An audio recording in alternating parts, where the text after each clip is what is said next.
Welcome to the Champagne Society. We believe every mama deserves a break and some bubbly. And normalizing the struggle of the mama juggle reminds us we're always doing better than we think, and we're in this together. I'm your host, Gervase Kolmos, mom of three and certified mindset coach for moms. Each week, we'll be having unfiltered conversations with other inspiring entrepreneurial moms to hear their real life moments and lessons learned on what it actually takes to make it motherhood and instead of motherhood or. Pour yourself a drink and lock yourself in the bathroom because I have a potty mouth and I never have just one glass of wine. As my 4-year-old says, let's talk about important things. All right, everyone, welcome back to the Champagne Society. And I have one of my favorite people on the planet here, Kennae. And I'm going to let her introduce herself first as a mom and then as an entrepreneur. But first, I wanted to start with like a little backstory about you, Kennae. I first came across Kennae's work on the internet about, 2 years ago, 3 years ago? I don't know. And I started kind of like stalking you a little bit. And it's kind of around the time that I woke up to my own privilege and my whiteness and like, what, just like the bubble that I was living in. And I was like, what, how did this happen? How do I fix this? What is going on? And then you just became this like beacon in my world. You were just like this beautiful, authentic Black woman who was just doing such amazing things in the world. And I just felt this, like, I want to know her. Like you just had this, I don't know. I've always felt like we're kindred spirits. Like you are just the same as me on the inside, you know, and a truth teller. And so I wanted to mention this because I reached out to you to collaborate at a time when collaborating with me probably was really like unsafe for you feeling, right? And I was this white girl business and you didn't know anything about me. And you said yes to a conversation. And I just want to really start by saying thank you for saying yes to that conversation, because I've always tried to be as mindful as I can about not putting too much weight on you for being responsible for me doing my work. But I do feel like you were just one of those like light posts along my journey. Then the first one that just said yes and like smiled at me and was like, let's have a conversation. And since then, I think we've developed this really unique friendship that I'm so grateful for. We collaborated on an event, a yoga event. What did we call that? Oh God, I can't remember, but it was something about racial injustice and being a mom. And it was our first yoga event. It was our first yoga event outside that was themed on racial injustice and all. I mean, it was like a very layered, very unique. We just created it. We co-created it really beautifully. And it was so powerful and everybody cried and then we hugged and it was just this amazing, amazing experience. And I got to see you do one of the things you do. I mean, I want to hear more about what you are doing these days as an entrepreneur, but I got to see you teach yoga with Kate Counts, while also kind of speaking. I don't know what you call that. Like, what do you call what you did that day? Teaching? Truth sharing? Truth sharing. Yes. Way better than speaking. So you were like doing this amazing dance with Kate. And I love Kate too. She's such another like super compassionate, smart truth teller, but you were, you know, telling the truth while also shining a light, while also inviting people in, while also challenging us, and teaching yoga. Like that also at the same time, we just happened to be moving our bodies. And so I just thought you did such an amazing job. And I just don't know if people really know that about you, like that there's so many layers to you. And I probably am diving in a little deep here right off the riff, but I wanted to start by sharing all of that because it's so easy to just see someone on social media and think that you know them and think that you know all the ways that they are and all the things that they do and all the gifts that they have. But you are somebody that between the initial willingness to say yes and have a conversation with me to watching you do the work that you do on and off the mat. I'm so excited to share your business with people today and for them to learn more about just how you walk your talk and just what it is that makes you you. So, like no pressure, but welcome to the Champagne Society. Thanks for having me, of course. So can you start by telling us in your own words, like who you are as a mom and a business owner? Absolutely. That's a tall order. Okay, so my name's Kennae. I use she, her pronouns, and I live in Somerville, which is Kuso land. I'm working on really acknowledging the land that I'm on or occupying when I either teach or speak. So that's new. I'm guiding two beautiful and brilliant little people is what I call them. I think they come into the world with their own knowledge and freedom. And it's my job to guide them and make sure it doesn't get conditioned and dimmed and taken away. One is my daughter. She's 7, about to turn 8 in 2 months now. And then my son, Elijah, he is 6. And he is determined to be a civil rights activist. Oh, really? A leader. Yes, That's leader, cool. speaker, all of the things. So it's very interesting dynamic to witness between the two of them. So that's what my full-time work is for the most part. Yeah, because you're homeschooling. Yes. Also, not virtual schooling, homeschooling, which is different. Homeschooling, which is very fun. There's no sarcasm there, right? You're being serious. Just checking. Yes. Very serious. Serious. Okay. No, I'm being very serious. Yeah. And in the moment, I actually use the title that I'm an ancestor in training. If they want, they could call me Mother, not Mother Earth, but I don't know. I love that. Very natural these days, my connection to the earth. So when I'm not doing that, I am typically speaking or teaching. I really am walking in the path of being a teacher and healer, and definitely a warrior, like my family lineage. So there's me. Beautiful. Yay. Wow. That's like, if I had read that bio, it wouldn't have sounded nearly as cool as you saying it. So I'm glad that from your lips. So tell me why those words, why warrior, for example? Ooh, so for as long as I can remember, I used to wake up and be like ready to fight. Like seriously, my feet hit the floor, and I'm like, or just like anybody. Like anybody. I want someone to like just come at me today, and I'm just ready. And were you like that towards your mom, or was it just the outside world? Oh no, just the outside world, which is very interesting, and I could never figure out why at first. And then growing up, I also spoke out a lot about a lot of things, even with my parents. I'd be like, well, that's wrong, and that shouldn't happen like that. And even when I was a little kid, I wasn't treated like a kid. I was always called Miss Kennae, even by adults. So I used to think for a very long time that something was wrong with that. And I would actually pray and be like, why can't I be like the quiet, gentle, like fairy-like girls? And so now I am fully embracing the fact that I am a warrior. And being a warrior doesn't always mean that you're slaying dragons per se, but it does mean you're strong.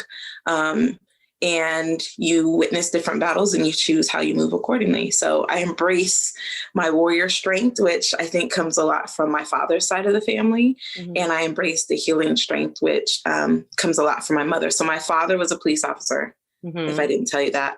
And my mother was a nurse, and she specialized in oncology, so cancer patients. And she did palliative care. So the people that were towards the end of their life, where like the doctors say, there's nothing else they can do for you. My mom liked to work with those people. So I think I have like the perfect blend of the two of them, and service at the heart of both of those. So that's why I say teacher, warrior, healer. That's beautiful. And so, I mean, I have to definitely dive right into that. So having a father that was a police officer, like, what is your insight to share on what's happening right now with police officers? Like, how do you process that? I mean, I don't even know. Do you feel like you have to pick a side, or do you feel like that's a no-brainer, or? I don't feel like I have to pick a side, and I'll give you a little like caveat before I really share on that. When I was in third grade, my oldest cousin was killed by a police officer. And at that time, my father was actually going through police training. My aunt was already a police officer. And so it wasn't like, I don't recall ever having like a fear of the police or interacting with the police. Mm-hmm. And so it's very, I want to say it's nuanced because I know that not all cops are bad. I know that not all cops are good. I also know what my father went through when he was on his police department, especially being a Black man. What did he go through? What do you mean? He ended up being, he actually ended up quitting from his police department. He was arresting someone. Well, first, he won several awards for his department, even his first year, like the Medal of Valor, all these great awards for the city. And I want to say it was like his 8th year being an officer. He was arresting someone and the person reached for his gun and all he had in his hand was his flashlight. So he hit him in the head. And then at that time, my father's department was kind of working towards punishing bad officers or demonstrating that they don't tolerate police corruption. I'll put it like that. And so they really tried to fire my father. They kept putting him on administrative leave and they wanted him to publicly come out and like just name all of these things. And the fighter in my father was like, yeah, no, I'm not doing that. So he left his department.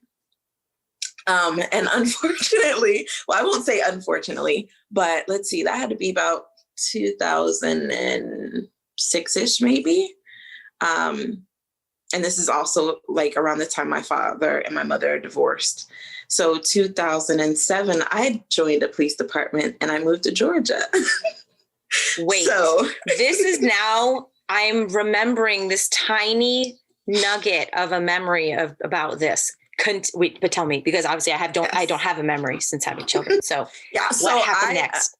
I moved from Colorado, where I'm from, to Georgia, became a police officer there. And I personally had to acknowledge one culture shock. I had never lived in the South. I'd visited a couple times, so I loved it. But I also, it was more like a dream, like, oh, I wonder what it would be like to live around more people that look like me. And then when I moved down to the South, it was a culture shock because I was like, I realized that I had internalized so much ideas and beliefs about my own people, even that I would like lock car doors and like clutch my purse and I'm looking around like, who's the bad guy? And I did this having joined a police department where I also was like, wow, the chief of police is Black and like the sergeants are Black. And there were probably more Black people on the department than there were white people. And so it was very interesting for me, but I really had to start unpacking, like, what are my feelings and thoughts and what did I internalize, not only about police, but about Black people and Black culture and what does that look like? And so for me, it's in this moment witnessing, I left my police department because I could not agree with a lot of the corruption that I saw. I felt that there was so much that happened that couldn't be shifted from the inside. I mean, I think I was still pretty naive and I was like, oh, I can be a good person though. I can go in there and I can make such a difference that other officers will be like, yeah, we can do better. We can change. And once I was in there long enough, I started realizing like, oh, this is bad. Like, this is really bad. And for me at that point, I hadn't gotten married. I hadn't had children, I just felt like I was just beginning my life in my 20s. And so I ended up leaving the department because I was like, there's no way I will like lose my soul doing this. I can't. And so I quit. And I left. So when I witness injustices right now, it's very interesting because I see both sides of it. I can see like the training kicks in and I remember like, you can't do that. Well, there wasn't motive there, or this person didn't actually have the ability to commit a crime, or like what other requirements are supposed to take place first. Like, is there probable cause? Is there reasonable doubt? Like all of these things start to come up for me. But also, I think the biggest thing is my humanity. I'm like, that's a whole nother person. Like that's a human. And I remember from even police training, the acronym POP, which stood for Don't Piss Off the People as an officer, or the people shouldn't piss off the police. And so I think about that all the time, and I'm like, well, somebody definitely got pissed. And, either there's some ego that's going to kick in, or there's definitely going to be some ego kick in. And that's what we witness most of the times, I want to say. And I shared this, I don't even remember where, but I've shared this before. We have to pause for a moment to like give some real context. So the history of policing in this country was to catch enslaved folks that had escaped. That's right. Currently, our military veterans leave the military or in their service, and they don't have real careers to go to after that. Your military training doesn't convert to anything. If you're 18 to 25, you're managing billion-dollar aircraft, right?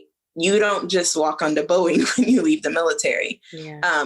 And so when people are looking for jobs because military members or veterans have families to take care of, the first people that come for them is the police department, because they know that you're conditioned and you're taught to shut up and color, basically. You're going to play by the rules. And in the military, there is no, well, I'm not doing that. There is no talking back, right? And so when you have a lot of veterans that become police officers, what you get is when a regular everyday person says, well, I'm not giving you my ID, that military is going to kick in as well and is like, who are you talking to? Like, you don't have an option. And so when we talk about like defunding the police or like abolishing the police, yes. And we also need to acknowledge, why are people becoming police officers? And a lot of times it's because they couldn't get into the military, or military veterans don't have a career to go to when they leave. And so if we actually fix the veterans having jobs, or that their training could convert into something else, they may not be on police departments. Right. Because if they're on police departments, then they're going to talk about, well, we had this or that tool when we were in the military, so you guys should order that.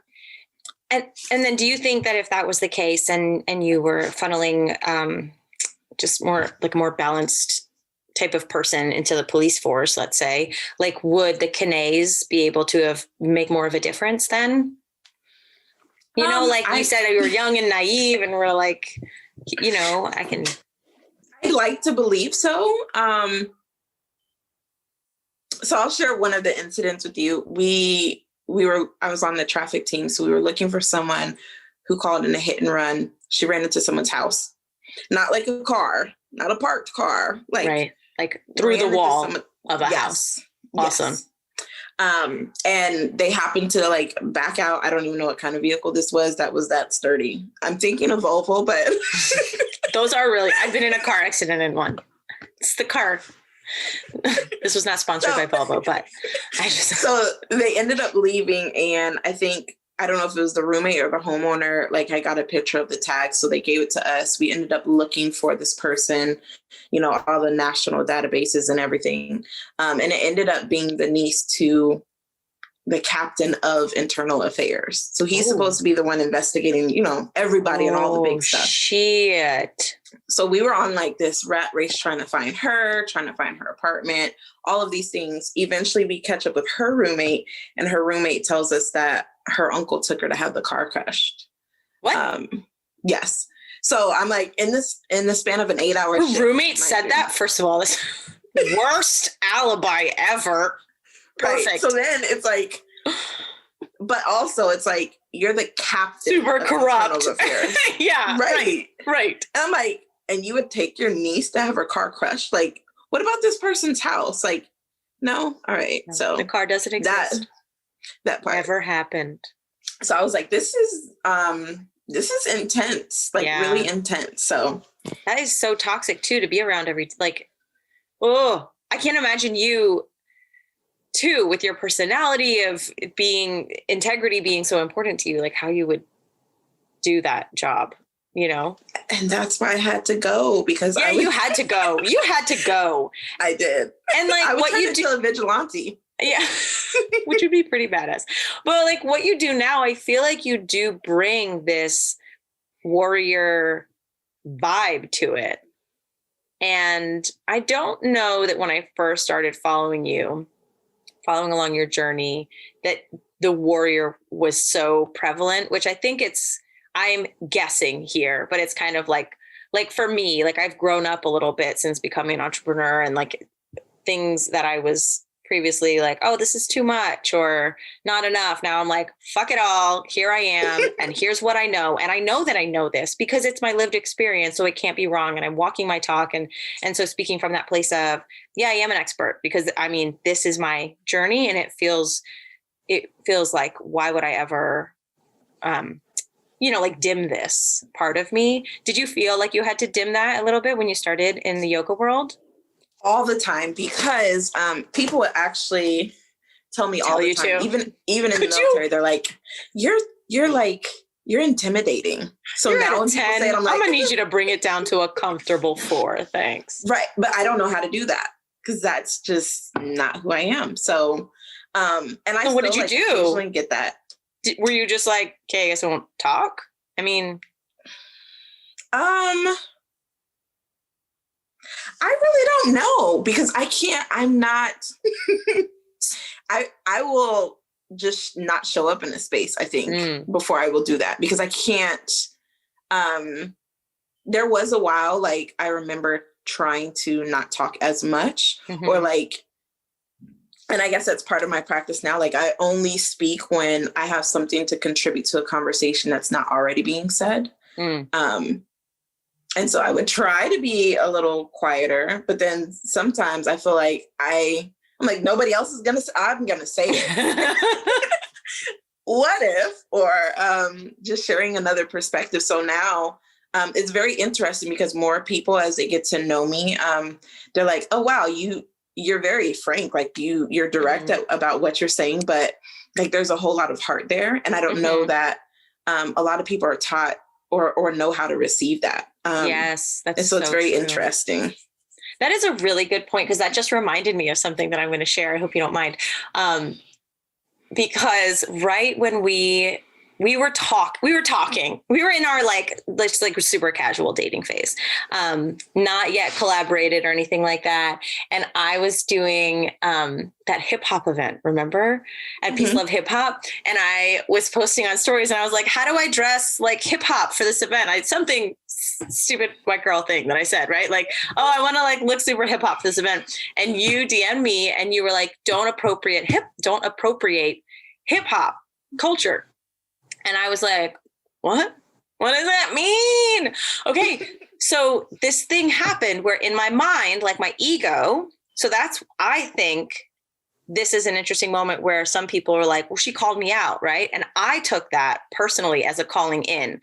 And I was really initially, like my ego was like, oh God, that was super aggressive and intense. And then like, what is really true is I was like, and you don't know what you don't know. And so you should look into this and be grateful that you have somebody that would even spend the energy to tell you that you're fucking something up right now, And I was raised by a woman who gave me criticism easily. Like criticism is not new to me. Right. And I'm noticing this the older I get, that like most people cannot handle either like too muchness or criticism, or, I mean, really most things. I think maybe most of us were coddled, and it's like there wasn't enough of the warrior. And so it was almost like, this might seem a little bit dramatic, but it was like that in that moment, it was like the warrior in me saw the warrior in you. And I was like, oh, she's not afraid to tell me what's up. But also, we're dating and you've been nothing but kind and genuine. So it's your, like, balls in your court, Gervase. Like, you have a choice. You can either be a victim here, or you can, like, meet her where she's at. And I really appreciated it. I mean, then I, like, started reading all these books and, like, I'm like telling Kevin in bed, I'm like, did you know? Don't go down the rabbit I mean, hole. and then you gave me like 25 books to read. And I was like, how about one? I don't read a lot of books. But I wonder if that's kind of what you're describing, like that I'm not scared to tell you how I feel. I'm not scared to, like, speak my truth.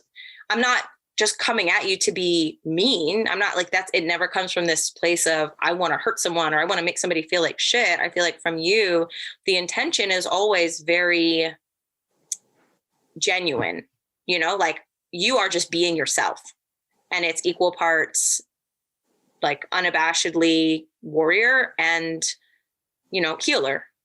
What do you think about that? I'm curious now, what is your interpretation of all this? Of, like, that story?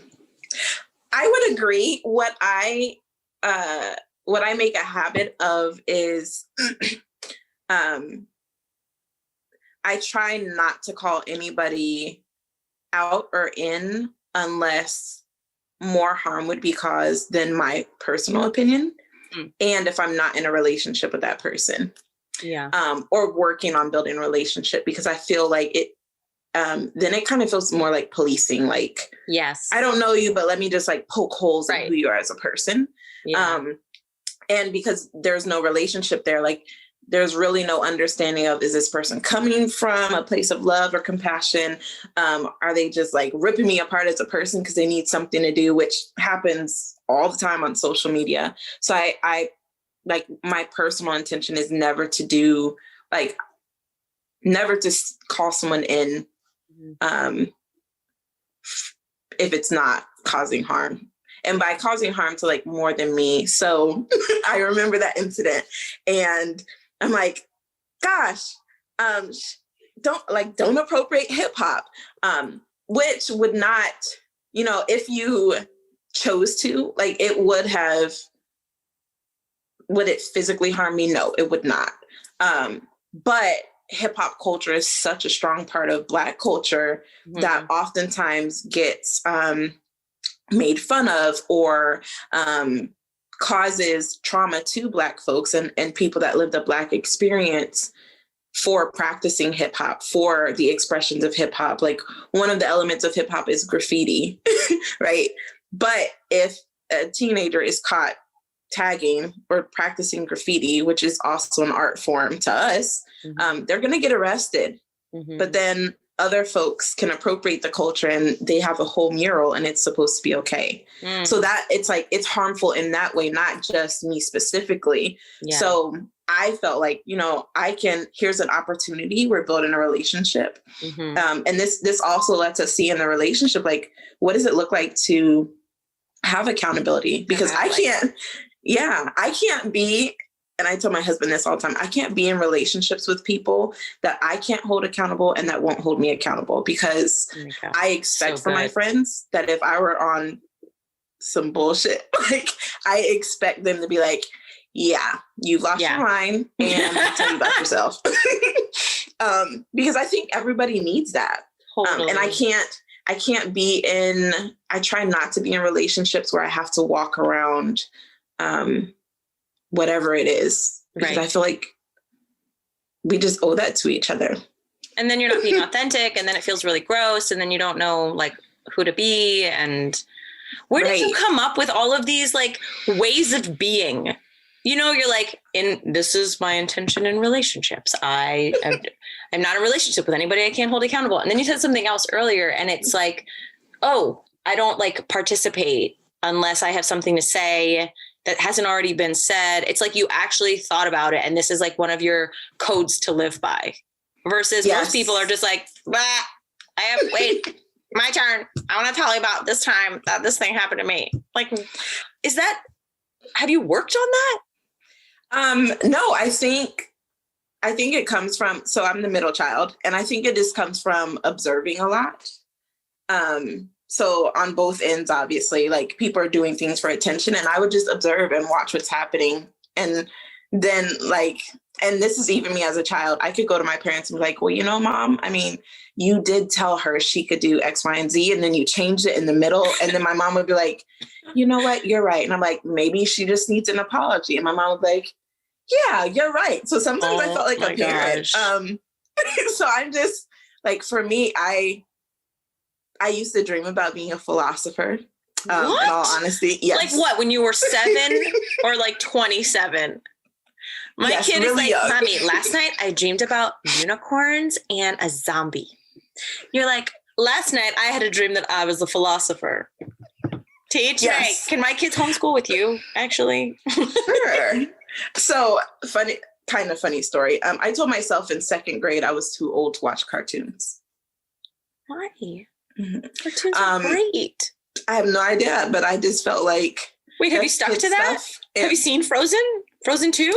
I have, but it's very interesting. So even if I watch Frozen or like Trolls, or I love Moana, by the way. Moana's the best. I'm like, do you know how many spiritual messages are in these kid shows? And I'll like start obviously breaking it down and talking to my husband. He's like, you got all that from penguins? Like, wait. I'm like, okay, yes. So Moana, lots of spiritual messages. I feel her so hard that when she's on the canoe and she like puts the paddle in the water before she's about to say like, I know who I am. And it's like all about her intuition and like owning her knowing. I cry every time. I mean, I just like sob because I'm like, she gets me. And that is me about once a year. Paddle in water. But even when it's like when Moana finally decided that she was going to do what she knew she was like called to, like what was in her, then it was like her grandmother even felt like, okay, I can guide you as an ancestor now. Like, it's okay for me to pass because you know what you're supposed to do. And I can help you better on the other side. And you're just like, wait, wow. So before then her grandmother hadn't passed? Like hadn't like moved? And that's why the stingray goes under the boat? Yes. The little stingray, because she's passing. Her grandmother had the stingray on her back. That was her like spirit animal. Yeah. Mm-hmm. Well, at least that's what I got from it. This is our interpretation of Disney classics.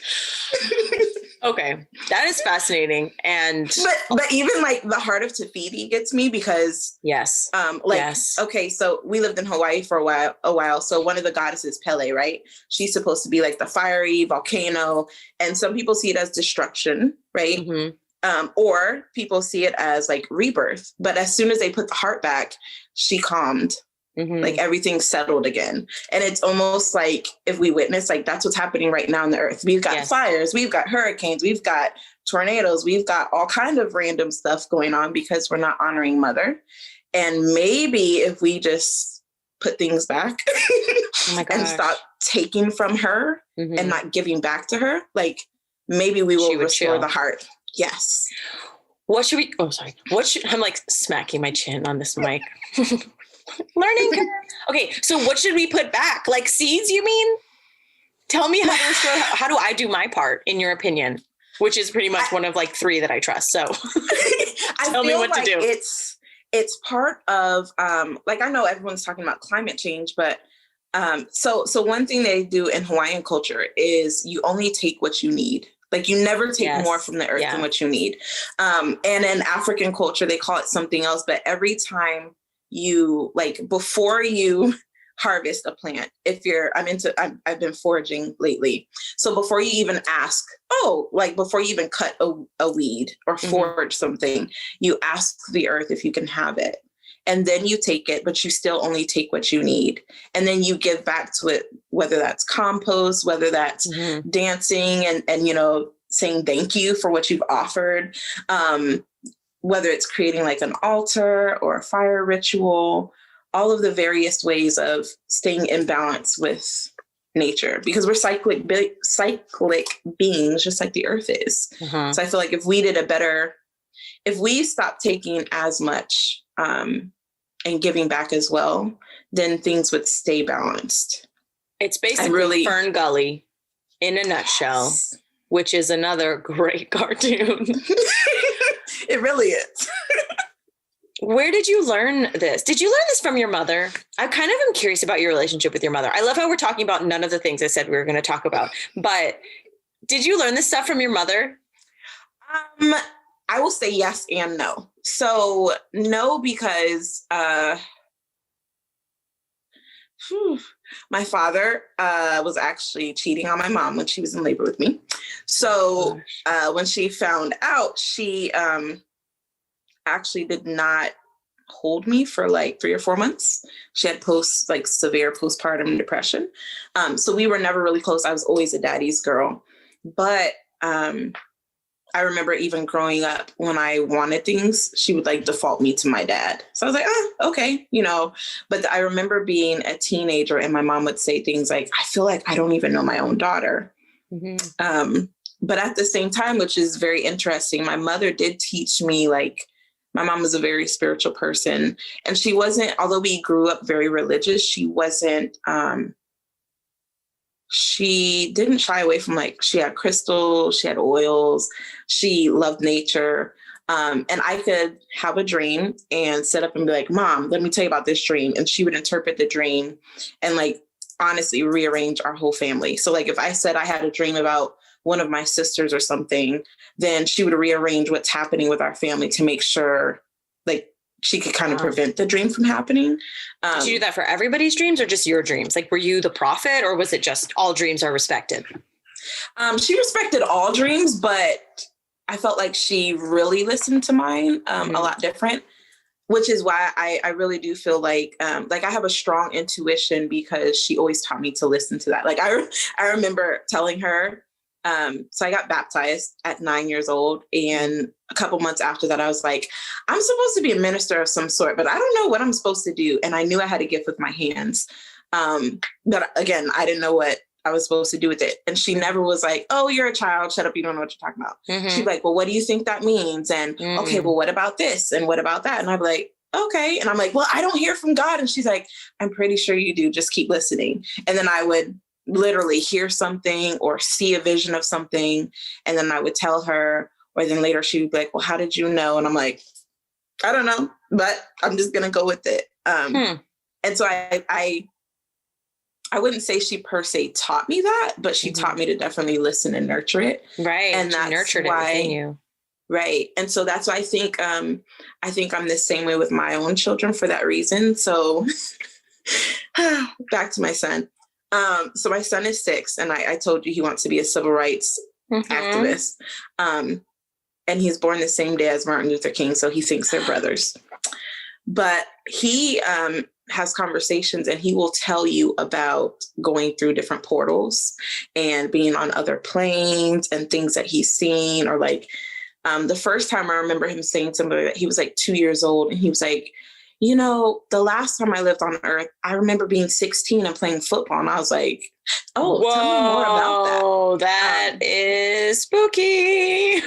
Yeah, but my son even moves through the world as if he's been here before. Like, he's very certain. And it can be difficult as a parent, like trying to parent that. But also, like, I see him do it and I'm like, oh, that was me. Like, he just moves through the world and he knows his purpose. He knows what he's here to do. He doesn't have a lot of time to like if you get a group of kids and like have them play, he doesn't want to play with the kids. He's like, where are the adults at? What are y'all talking about? Oh, I know what that is. Oh my God. And I was the same way as a kid. Like, I'd be like, I don't have time for cartoons. I want to be where the adults are. Yeah. So yeah. Like, I want to get deep. Where are the deep conversations happening? Mm-hmm. Yeah. Which makes it funny because, like, even when people first meet me, I'm very quiet. And I'm quiet because, in all honesty, I hate small talk. Like, I don't like how's the weather? You see the weather. Like, talk to me about life. Like, let's get deep and nitty gritty and like interpret something and hear different ideas about what that means. And I can talk to you all day. Yeah, totally. That is, and I think the older I get, the more I'm just like, I'm bored. Like, I want to just talk about deep stuff that I'm interested in. I don't know. The same stuff that used to interest me doesn't interest me anymore. So that is fascinating about, your mom nurturing that in you too. And you're also giving me hope for my middle. because she is a warrior as well. And I've literally used that word to describe her. And I always tell people like I felt that energy when she was in my belly. But when you hear like the stereotypical attributes of middles, it could be like stubborn, but also like needs the attention. So I love your perspective of like, instead was watching while, you know, everybody else was maybe a little bit noisier or getting more attention, and cultivate that into this amazing superpower beyond seeing the future in the past and healing people with your hands. I'm just talking about basic being a good listener and trusting your intuition, you know? Yeah. So cool.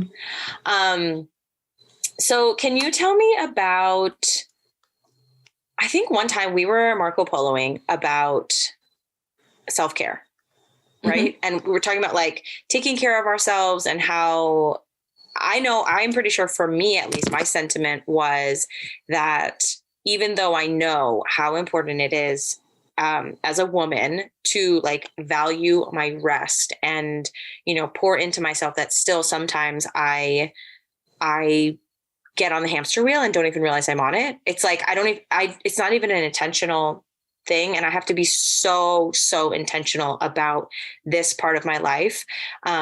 Or I get off track and then I'm like spiraling and I have to trace it back and be like, oh, that's the day I stopped taking care of myself, you know? So, and you were sharing, I mean, you are somebody I think does such an amazing job at taking care of themselves and prioritizing.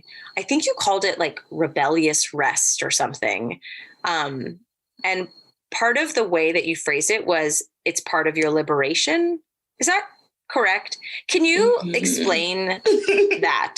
Because I was like even trying to explain that to somebody else. And I was like, I don't know, when Kennae talked about it, it made a lot more sense and it was super deep and super inspiring, but I need you to tell the world. So I went to, I think it was Wanderlust Wellspring, and Reverend Angel Kyoto Williams was there. She's a queer Black Buddhist monk, one of 5. Wow. And I think somebody asked her something about like, well, how do you practice, you know, meditation or like yoga or something, even when you're like the only Black person in the space? And she shared that like she deserves to be there because she exists. Not just because she's Black or not just because she's, you know, Buddhist, but because she deserves to be there. And so she said, if people would rephrase, especially people of color would rephrase it from self-care to it's a liberation practice, maybe we would see it differently. And I think it's the same for mothers, because when you say self-care, like the way it's been commodified, we equate self-care means spa day. It means like massages. It means maybe being next to the pool with a drink with an umbrella and a guy with a fan right here. Definitely. And someone else doing all the laundry and all of the things. But that's easy to talk yourself out of having it because, well, I can't spend the money for a spa day. Right. Well, how can I justify like another, like, I don't know, trip? And so you try to justify or talk your way out of caring for yourself. But if you do it in a way that it is liberation, like you have to do it. Like, yeah, like breathing is liberation. You have to breathe. You wouldn't just sit here and be like, nope, I'm not going to do it. Right. Justify that next breath. Right. So if you look at the practice that you're doing as a form of liberation, like you will do it. So I was sharing with you that one of the ways I do that is by asking myself who wins when I don't. So, oh yes, that's what it was. Who wins when I don't? I knew I was missing a really important part of this. So what if you're in a rush, right? You're trying to get the kids to the bus, you're trying to make breakfast, you're balancing something else on your hip. Somebody's emailing you. You have to do all of these things. And you still haven't even brushed your teeth. Like I literally am like, that's me. Well, but I'm like, but who wins if I don't brush my teeth? I don't win. Someone else wins because I don't brush my teeth, which means I'm going to get busy, which means I'm going to have like this nasty like film and taste in my mouth. And then like, then I'm not going to want to eat because I haven't brushed my teeth yet. And then you don't eat and you get nauseous or you get a headache and then you're down for the count and you can't do whatever you need to do or your family needs you to do because you just didn't brush your teeth. Mm-hmm. And like, it's, for me, it's like really letting yourself go in the rabbit hole of what if I don't, like, what's the ultimate? Oh, your teeth fall out, like your gums get holes, and you're like, okay, that's all I have to do is stop. It might be 2 minutes, it might be 5, but I'm going to brush my teeth. Yeah. Yeah. And I think when we were poloing, you added in even the, like the commerce piece of it. Like, okay, well, also the dentist wins because I'm going to get a cavity, this wasn't the example, but like I get a cavity and then whatever. Or it's like, if I don't like move my body and then I get sick and then I'm in the doctor and then the health industry, the pharmaceuticals win. It was like tied to that too. Which I just had never ever heard of before. Yeah. So who wins when we don't take care of ourselves? I'm using that right now, even with my husband, because he has some physical disabilities, but he works. And so he does not know what it means as a man to not do. Oh, yeah. Because men associate like themselves 100%. With the doing. My husband is like always. So I'm like, come home and be. And he's like, I don't know what that means. What does it mean to be? How do you be? And I'm like, you sit down and you do nothing. But I see this and I see that. And I know you're going to be stressed. And I'm like, yeah, but in this moment, we're just going to be. That is so funny.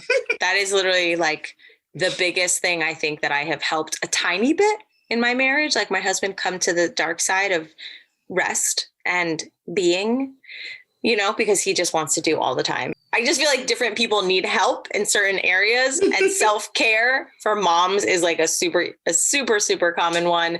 Being for men seems to be really, really predominant. What is one that you struggle with? In this moment, I think it's celebrating. Oh yeah. We've talked about that before too. Yeah. I think it's celebrating because part of it is being the middle child. Like I was the kid I could witness. My brother wanted this and my sisters wanted that, and they're teenagers. And like, I saw my mom like trying to make all of these things happen. And it was easier for me to slide back and just be like, Mom, just get me a book and I'm fine. Or like to not really celebrate things because there were so many of us. And so I've kind of defaulted to not celebrating, but now I'm in like my adult life and I'm like, no, I'm going to celebrate.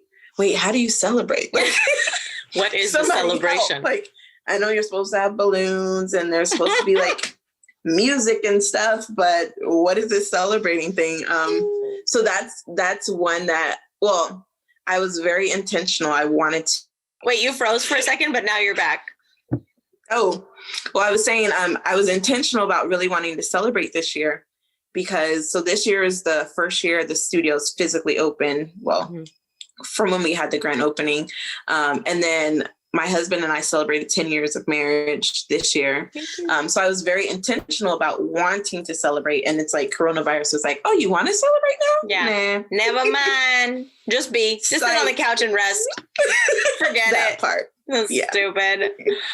Yeah. Celebrating is a weird one. But I also think it's this is coming from somebody who I love celebrating and like the Champagne Society and like get dressed up and like find a reason to like have a party and drink champagne. And that's fun too. But I also think those are like the external things that are fun and they help a lot. But it's like just celebrating myself is such a small thing that makes such a big difference. Like when I look back, like I remember, probably when Corona was like a month in, and I was sitting outside on the grass on a blanket with my 3 kids, and Noah was, 4 or 5 months old or something. And I'm looking at all 3 of these kids and they're sitting on this blanket. And I'm like, holy shit, I made all of these with my body in the last 6 years. That is the most productive thing. I mean, what could be more productive than that? And then I'm just even looking at the littlest one. And I think to myself, in the last year, I made, grew, delivered, and kept this human alive. Like I should celebrate that, because I definitely was in this part, especially of the past year, feeling like I'm not doing enough. I'm not doing enough. There's definitely nothing to celebrate. I should be doing more. Like, what do I have to show for myself?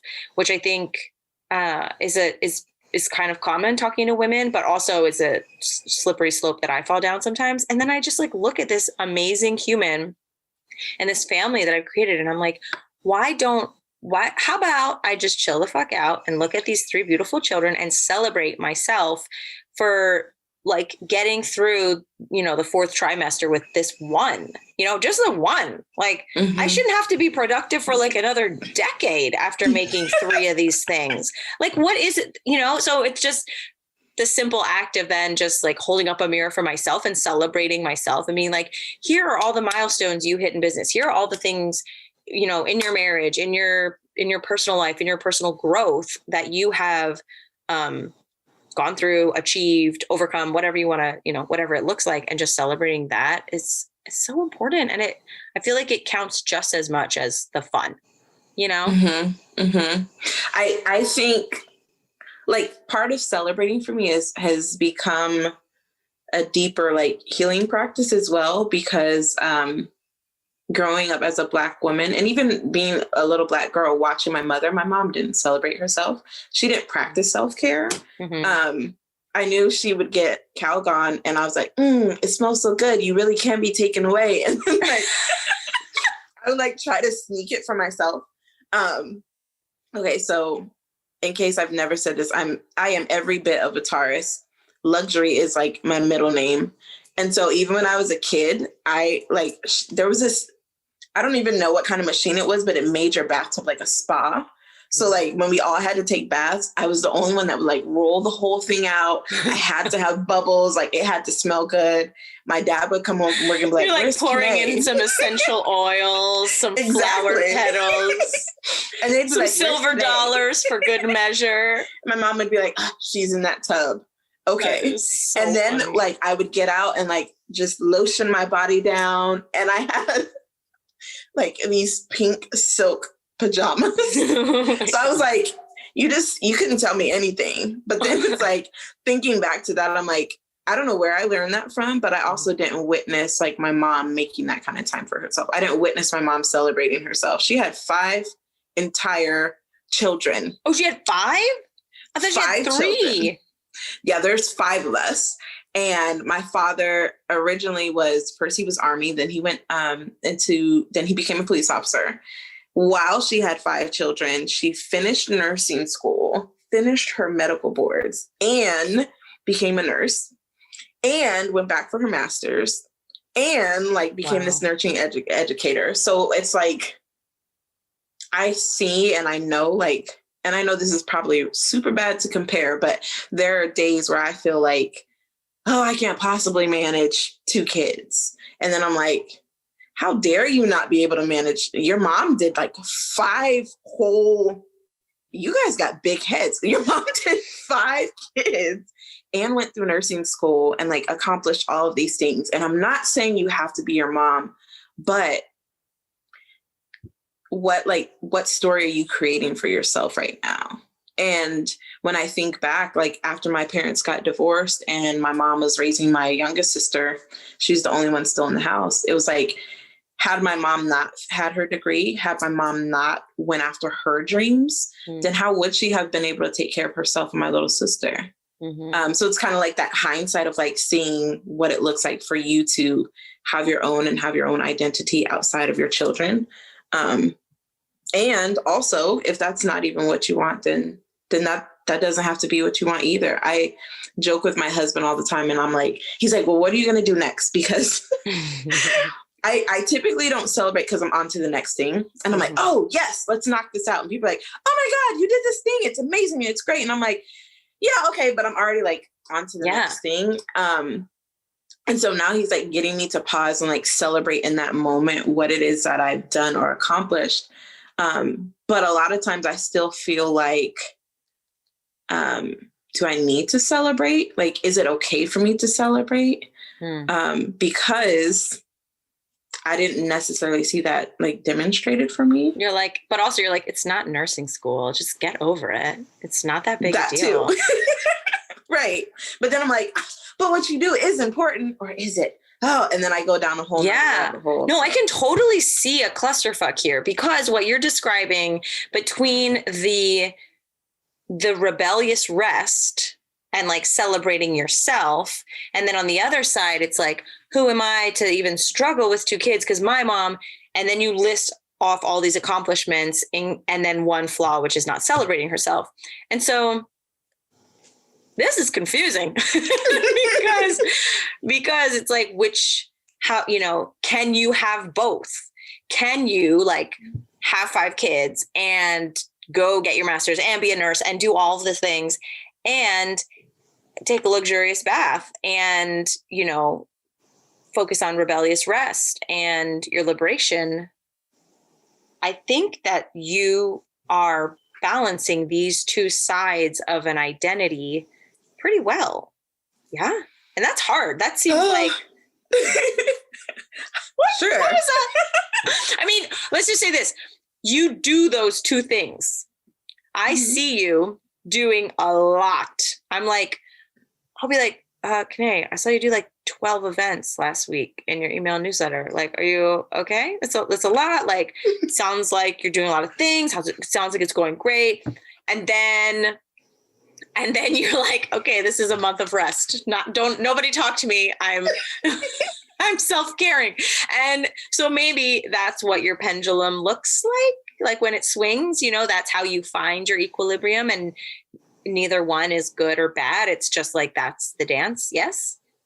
No? Sure. Tell me. That's what it looks like from the outside. I used to do a lot of things because I felt like I was obligated to.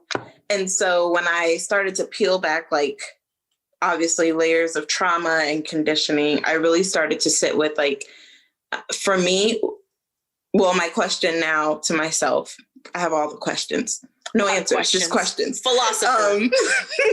I'm like, is this liberating? Whatever it is that you're about to say yes to or do, is that liberation for you? And if it's not, why the hell are you doing it? So like, yes. It's really interesting right now. I'm so much of an introvert. I like to talk to like the people I like to talk to, but then I'm also like, leave me alone. But because like the career field that I'm in, a lot of people, like, they want that energy. They want to talk. Right. And then I'm also like, you give them like a glimpse of the magic, and then you're like, gotta go. Yes, very much. So now I'm like, hard to okay, am I doing this out of an obligation, or am I doing it because it feels liberating for me? And if it doesn't feel liberating, my answer is no. And no is a full sentence. Like, I don't have to explain it. I don't have to say, the moon's going to be full that night. I don't, like, the answer is no. And I'm bleeding my first blood that night, and I can't. And sometimes for me, like, liberation is, again, Taurus. So I'm all about luxury and comfort. So if I have to, like, get dressed, get all dolled up and cute, and then put on heels, and then drive downtown, and then find parking, I'm like, that's not liberating. Like, parking downtown, figuring that out?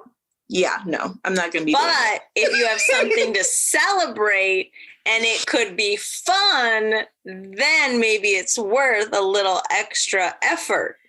Yes. Sometimes. Yes. Not during Corona, probably. Probably not. But yeah. Mm-hmm. So that is my new measuring stick. Is this liberating? And if it's not, then my answer is more than likely going to be no. When's the last time no was not a full sentence?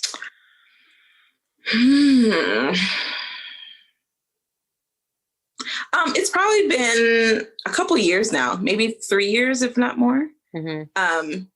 Which my husband's great at this. So he'd be like, well, why do you obligate yourself to all these things? I'm like, I don't know, but it's just too much. And he's like, well, just tell people no. So I'm like, okay, fine. So I got really good at telling other people no, but then I needed to start practicing by telling him no.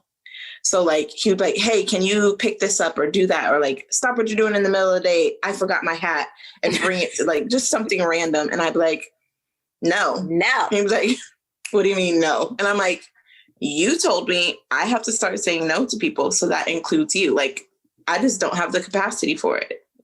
And Oh man. I'm desperate to meet this man. Just because I started practicing saying no didn't mean like, obviously my healing work was done. So last year I went to, I don't even remember if I told you this story, but I went to the Asheville Yoga Festival last year, and a friend of mine that's a teacher, he was teaching on consent actually. And so you had to stand across from your partner, and for 2 minutes, they just kept like saying no to you. You did tell me. And I remember like hearing no. And at first I'm like, okay, it's not so bad. No. I'm like, yeah, I'm used to hearing no. My dad used to say no all the time. And the next thing I knew, I was like bawling. And I'm like, why am I crying?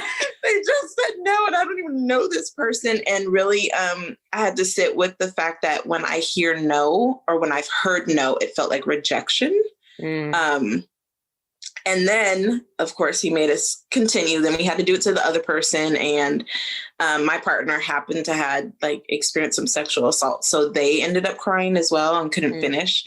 So then the teacher stood in to be my partner. And then after we went through that, then he had us say, we had to do it again. But this time when the person said no, we had to tell them, thank you for honoring what you need.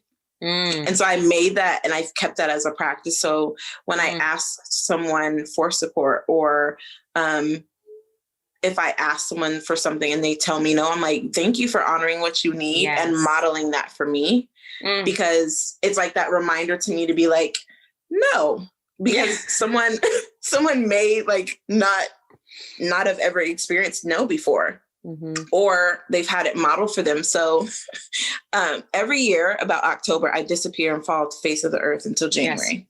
Yes, I'm familiar. As I've been looking for you on the earth.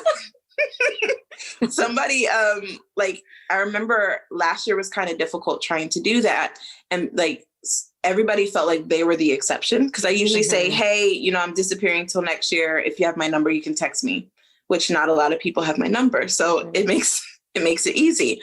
But then a lot of people that had my number felt like they were the exception to that rule. And so at first I got frustrated, and I'm like, what? Nobody's like respecting my boundaries. Like I actually have boundaries and people aren't respecting them. And then I kind of paused and I thought about it, and I was like, well, what if they've never had someone model what a boundary looks like for them? So they don't even know how to respect it, because they've never, like, no one's ever done that for them. So I was like, maybe I just have to teach them what a boundary looks like, because it's not liberating for me to go back on my boundary because they feel like they're the exception. That's their expectations, not mine. Right. And so now I'm like, no, I'm not going to do that.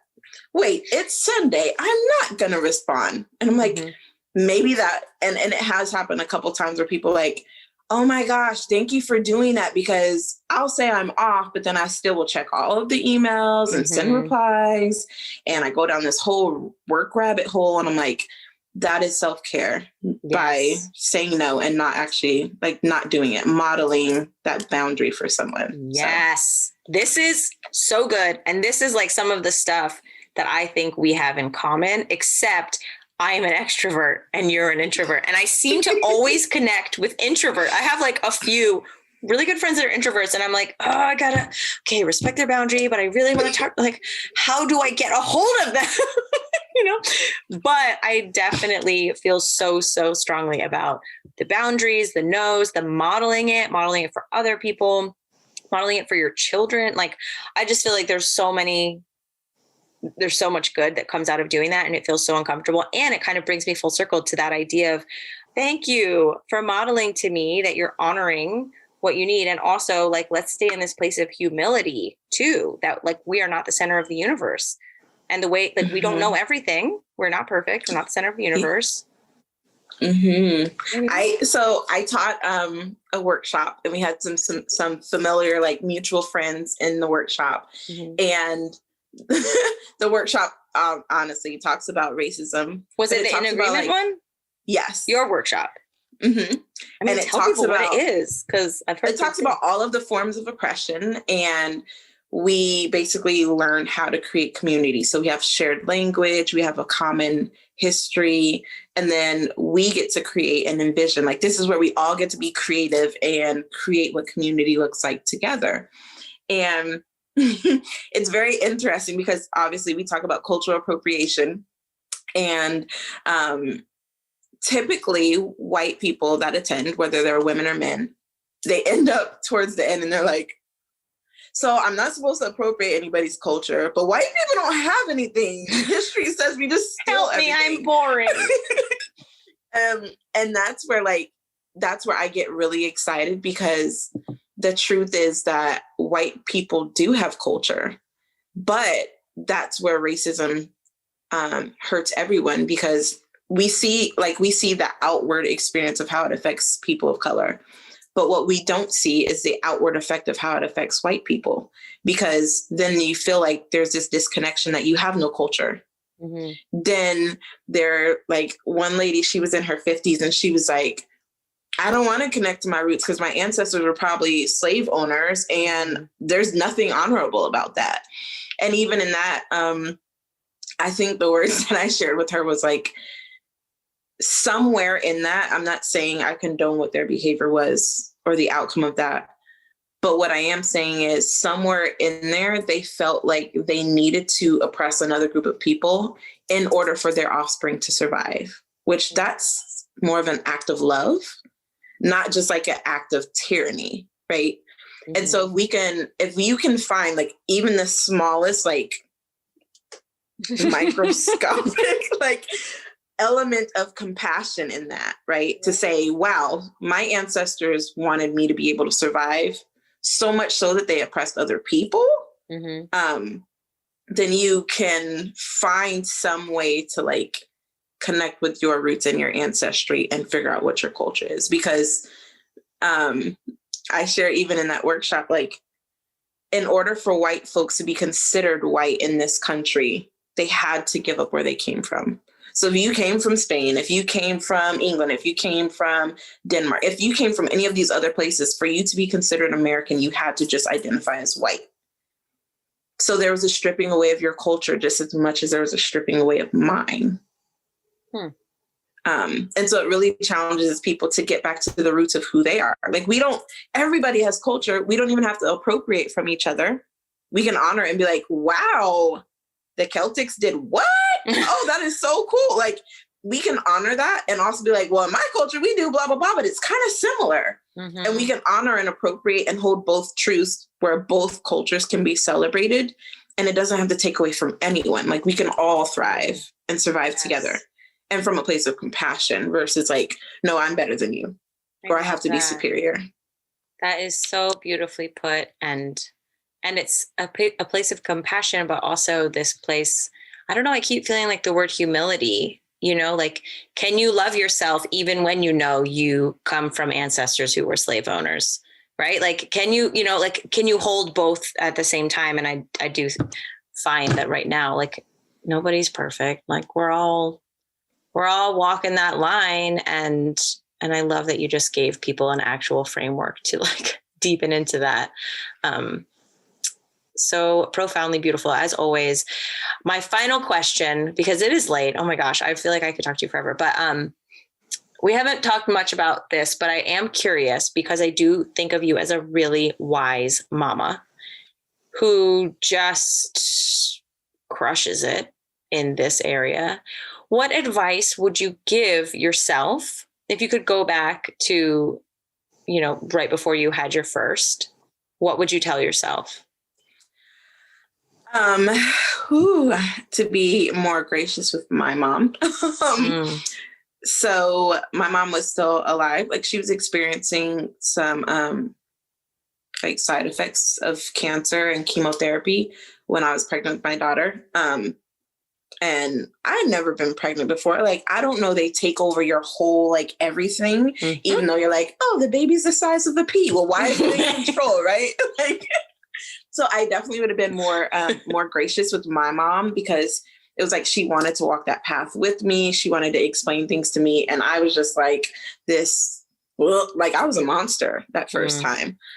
So I would be gracious with my mom. I would be gracious with myself and say like, you're new to this. And like, there's all these expectations out there for becoming a mom, but you don't have to do any of them. Like you can write your own, like all of the things.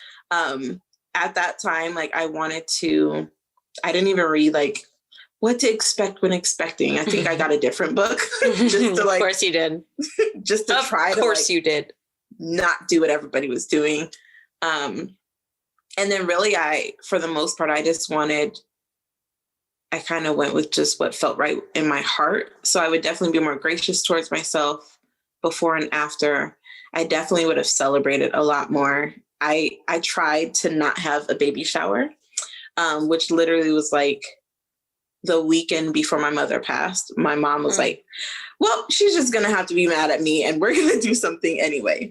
And I didn't realize like at that moment why she was like pushing so hard to be able to do that for me. Because then literally the next Friday is when she passed. So she passed before your baby was born? Before my first daughter was born, 2 weeks before. So sorry. Gracious with her, gracious with myself. And I would have just threw out the rule book. Yeah. Well, I'm pretty sure that you did throw out the rule book, because I'm pretty sure that if I talk to any other woman I know, she's not doing what you're doing in the way that she raises her children. So that doesn't mean that everybody else is doing it wrong. You're doing it right. But I think I want to really acknowledge you as a mama, a really wise mama. You didn't know what you didn't know then, but you've learned it. You've learned quite a lot since then, it seems. And I'm so grateful for your wisdom in the world, your leadership, and your friendship, and your time, and that you put on lipstick for me. And just thank you thank you for being you. And that was an awesome conversation. Thank you. Yeah. Thank you for having me. Love you. Thank you for listening to my very honest conversation with Kennae Miller, owner of Transformation Yoga, which, by the way, is South Carolina's only Black, veteran, and woman-owned yoga studio. Transformation Yoga provides the tools of yoga and meditation to people in underserved, underrepresented, and marginalized communities from an anti-racism, anti-oppression, and trauma-informed framework. Kennae is also the co-founder of Enough, which bridges yoga, racial, and social justice together to provide funding and awareness to local issues and grassroots organizations owned and led by BIPOC. Make sure you follow Transformation Yoga on Instagram. It's at Transformation Yoga SC, and support Kennae's deeply important work in the world at her website, transformationyogasc.com. Please subscribe to this podcast if you enjoyed it, and leave a review, because that's super important to helping other people find it. And if you are watching on the YouTubes, be sure to hit that subscribe button. Till next week, guys. Thanks so much.